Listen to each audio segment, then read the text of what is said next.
ये है पुणे शहर। इसे महाराष्ट्र की सांस्कृतिक राजधानी भी माना जाता है।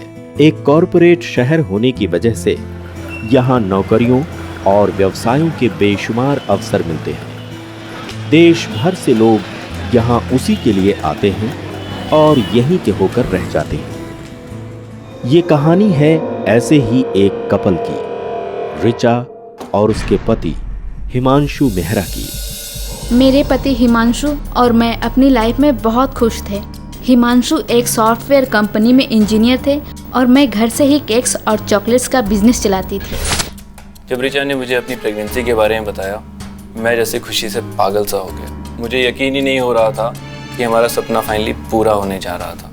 वो पल हमारी ज़िंदगी का सबसे अच्छा पल बन गया। तब मुझे नहीं पता था हमारी मुश्किलों की शुरुआत उसी शाम से होने वाली है। Cheers for good health और हमारे घर पे आने वाले तीसरे और सबसे क्यूट मेंबर के लिए। Richa, I am super excited today. Thank you so much.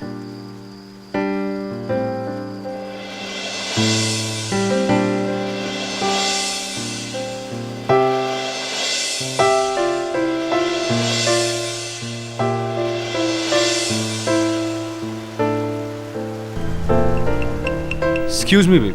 I'll just come.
Oh baby, मैं तो अपना मोबाइल ही गाड़ी में भूल गया। तुम चलो, मैं आता हूँ। ओके?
रिचा रिचा रिचा रिचा बेबी, कहाँ थी तुम? मैं कब से तुम्हारा वेट कर रहा था। मैं तुमसे पहले भी पहुंच गया। कहाँ थी तुम? मुझे पता नहीं लिफ्ट को क्या हो गया। पहले तो हमारे फ्लोर पर रुकी नहीं, ऊपर चली गई, उसके बाद लाइट भी चली गई। मुझे कुछ समझ में नहीं आ रहा था मैं क्या करूं। भूल जाओ इस लिफ्ट को, भूल जाओ। there's a surprise for you. Only for you.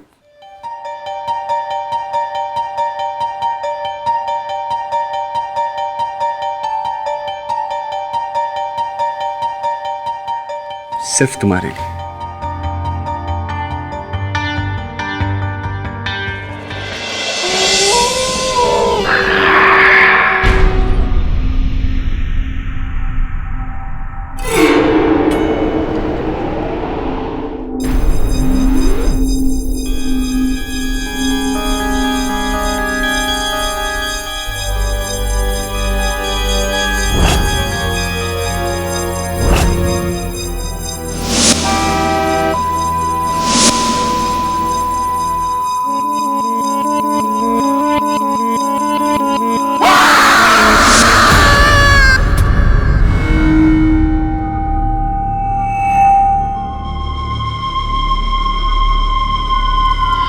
Himanshu, Himanshu, Himanshu, क्या हुआ रिचा? तुम इतनी डरी हुई क्यों? हिमांशु, कोई औरत एक सुनसान सड़क पे खून से लथपथ एक औरत पड़ी हुई थी। हिमांशु, मैंने अभी उसे देखा। कोई औरत नहीं रिचा, तुमने एक सपना देखा है, सिर्फ एक बुरा सपना। कुछ नहीं होगा, रिलैक्स रिचा, रिलैक्स। मैं तुम्हारे पानी लेकर आता हूँ, ओके?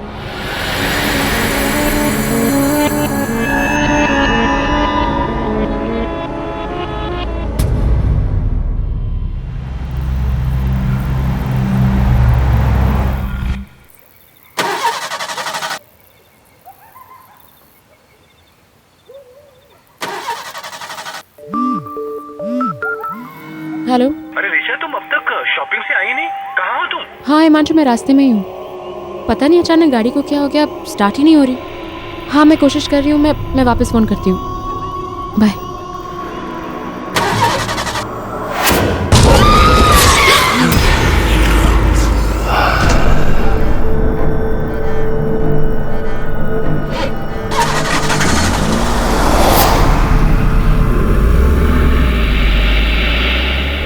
मैं ऋचा को अच्छे से जानता हूँ। वो पहले कभी भी ऐसे रिएक्ट नहीं करती थी।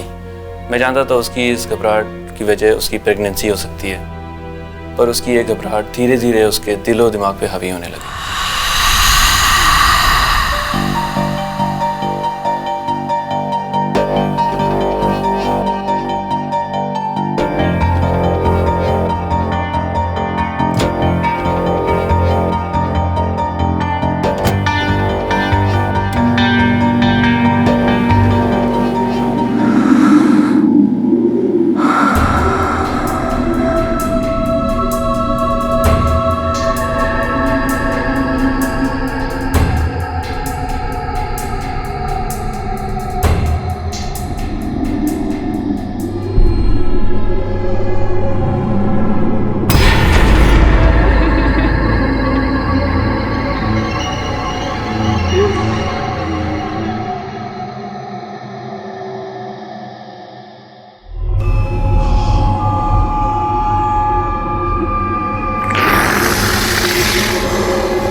हाय बेबी, सॉरी आज आने में थोड़ी देर हो गई।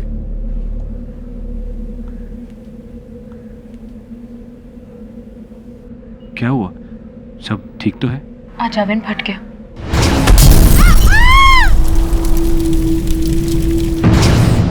हाल बच्ची हूँ मैं। क्या कह रही तुम? तुमने मुझे फोन करके बताया क्यों नहीं? कब हुआ एक्सीडेंट? वो एक्सीडेंट नहीं था। कौन बेबी, तुम मुझसे ये कहना चाहती हो किसी ने किचन में आकर ओवन ब्लास्ट कर दिया? बेबी एक टेक्निकल फॉल्ट हो सकती है, हो सकता है शॉर्ट सर्किट हुआ हो। मैं चेक करवा दूंगा, रिलैक्स। तुम फ्रेश हो जाओ, मैं खाना लगाती हूँ। रिचा लिसन, रिचा। तब रिचा की घबराहट धीरे धीरे डर में बदल रही थी। वो हर एक घटना के पीछे कोई ना कोई कारण ढूंढने लगी जिसकी वजह से उसे डर डालने लगा। हेलो, या डॉक्टर, मैं हिमांशु बोल रहा हूँ, रिचा का हस्बैंड। डॉक्टर सॉरी आपको इतना लेट डिस्टर्ब किया। डॉक्टर न जाने कुछ दिनों से रिचा को क्या हो गया, बहुत अजीब सा बिहेव कर रही है, छोटी छोटी बात को लेकर घबरा जा रही है डॉक्टर।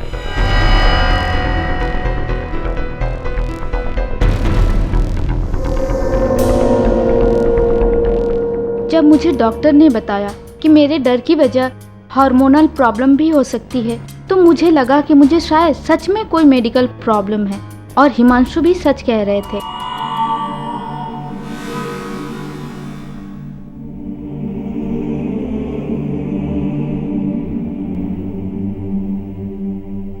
ये लो रिचा, जूस पी लो, यू विल फील बेटर।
वो देखने के बाद किसी शक की कोई गुंजाइश ही नहीं बची, और मैं तब तक ये सोच रहा था कि रिचा की तबीयत ठीक नहीं है। अभी इस प्रॉब्लम का सलूशन सोच ही रहा था कि अचानक से रास्ता खुद ब खुद चल के हमारे सामने आ गया।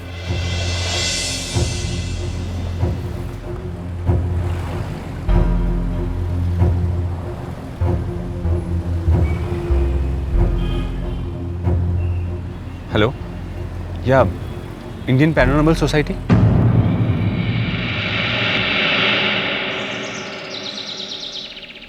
तो रिचा जी, आपको उस औरत का सपना बार बार आता है? जी। और आपको हमेशा ये लगता है कि आपके आसपास कोई है? जी हाँ।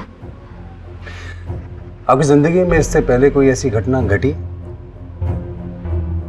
नहीं। मतलब उस सपने का रिचा जी के साथ कोई संबंध नहीं है? हो सकता है इस सब का संबंध इनकी पिछली जिंदगी से।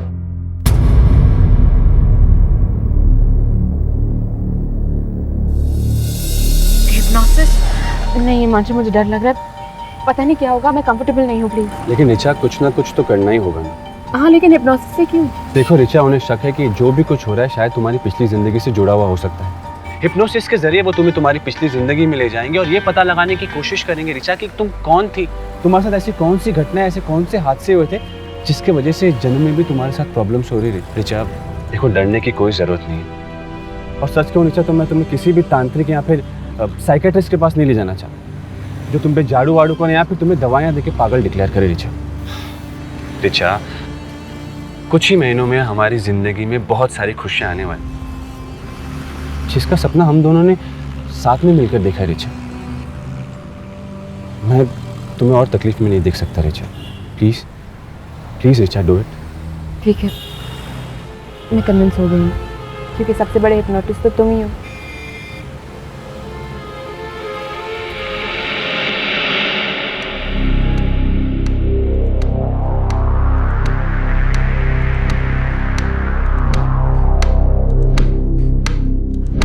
अब आपको यहाँ से धीरे धीरे अपने दिमाग के पिछले हिस्से पे जाना है। एक गहरी सांस लीजिए और अपनी आंखें बंद कर दीजिए।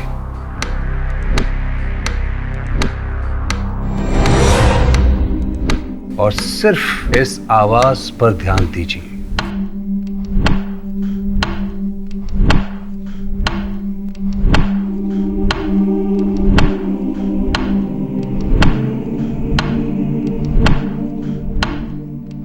इस ब्रह्मांड की ना तो कोई शुरुआत है और ना ही कोई अंत।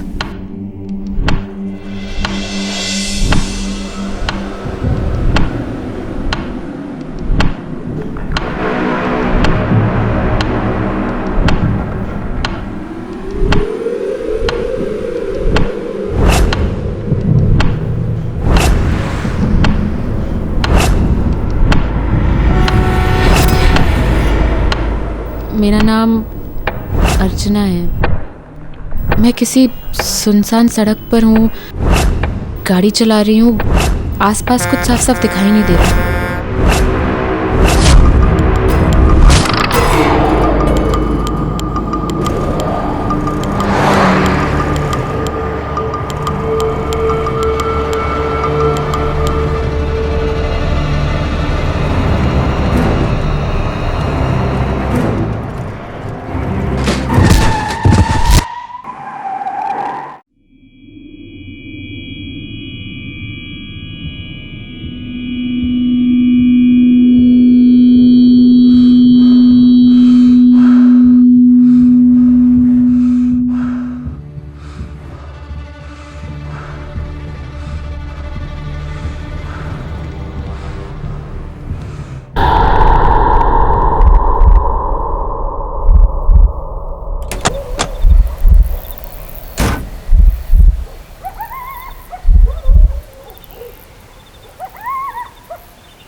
मुझे बचाओ, मुझे बचाओ।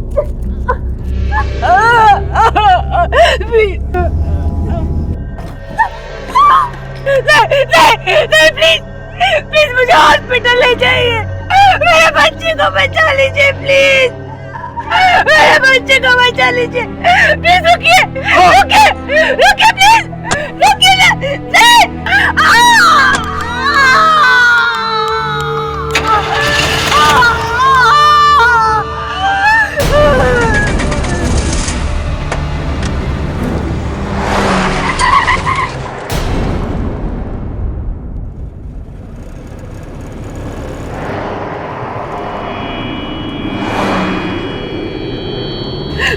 मुझे बचा लो प्लीज, मुझे हॉस्पिटल ले जाइए। मेरे बच्चे को बचा लो प्लीज। रुकिए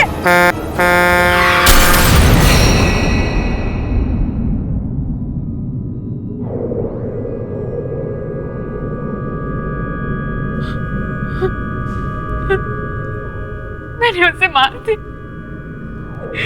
मैंने उसे मार दिया। कर लो, कर लो।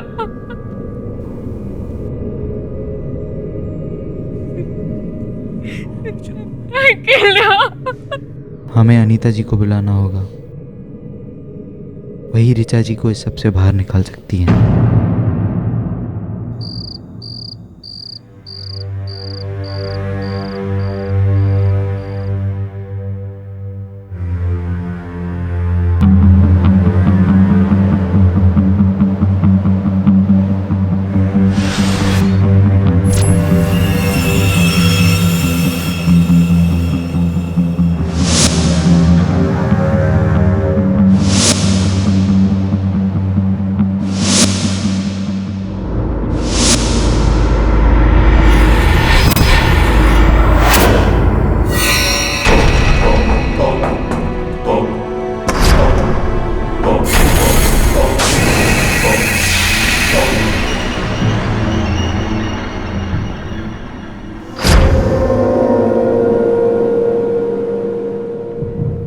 अच्छा किया जो मुझे बुला लिया। कोई है यहाँ।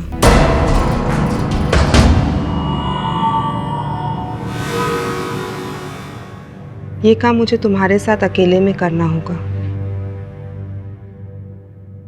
लेकिन उसके लिए तुम्हारा मुझ पर भरोसा करना बहुत जरूरी है। तैयार हो?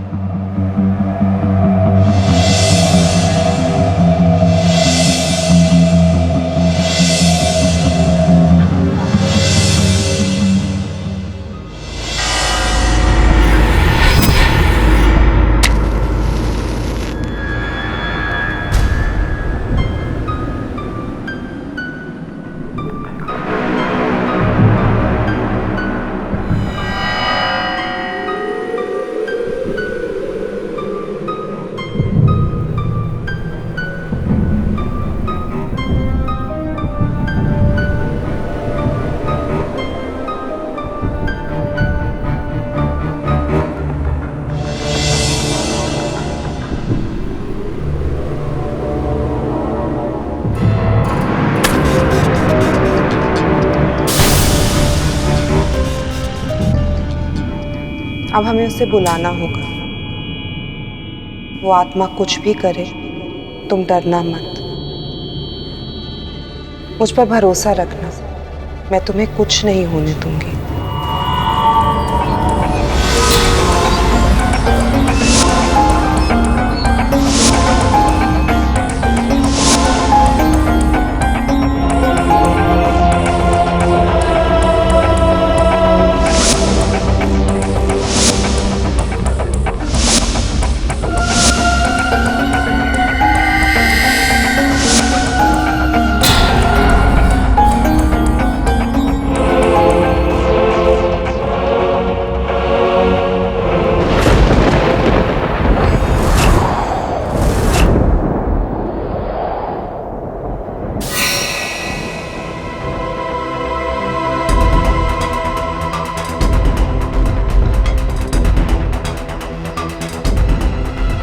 इसके अंदर से राख लो और जो डिजाइन यहाँ पर बना है उसको जल्दी से यहाँ पर बनाओ, और जैसे ही पूरा बन जाए उसे फूंक देना। ध्यान से बनाना, ठीक है?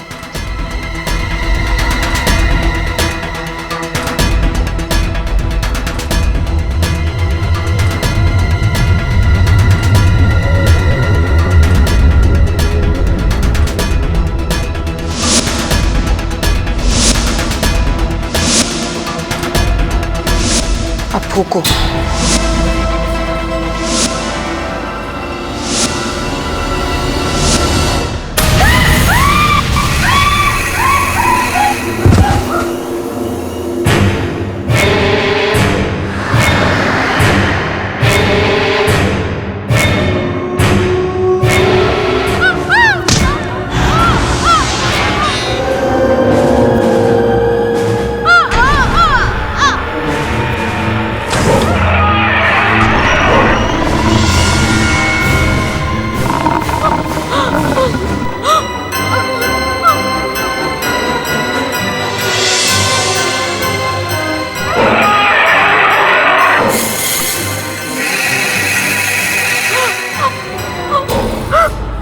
मैं तुझे नहीं छोड़ूंगी, नहीं छोड़ूंगी तुझे। मुझे माफ कर दो, मुझे माफ कर दो प्लीज।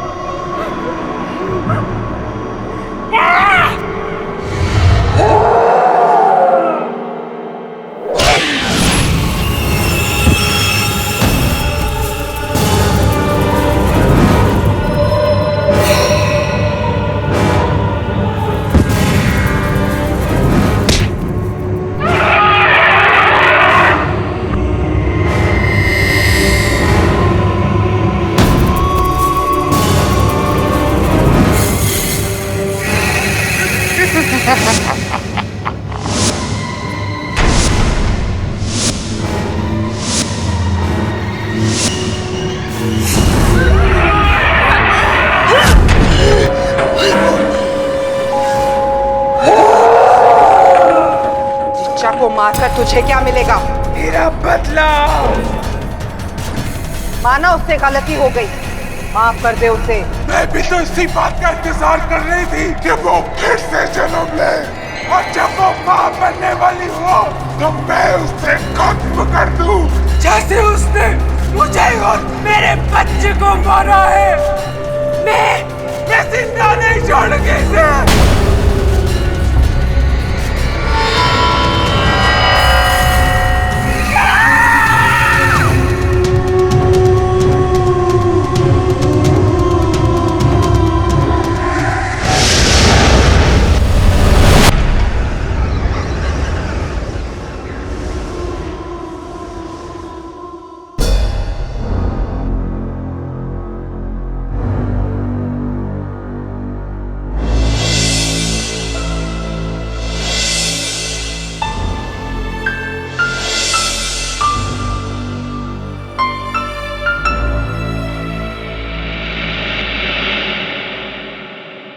जब शरीर के कटने, सड़ने या नष्ट हो जाने पर ही आत्मा का अस्तित्व नष्ट नहीं होता, तो ऋचा ने पुनर्जन्म में जिस गर्भवती स्त्री के शरीर को नष्ट कर दिया था, जो मृत्यु को प्राप्त हो गई, उसकी आत्मा प्रेत आत्मा के रूप में इसका निरंतर इंतजार कर रही थी।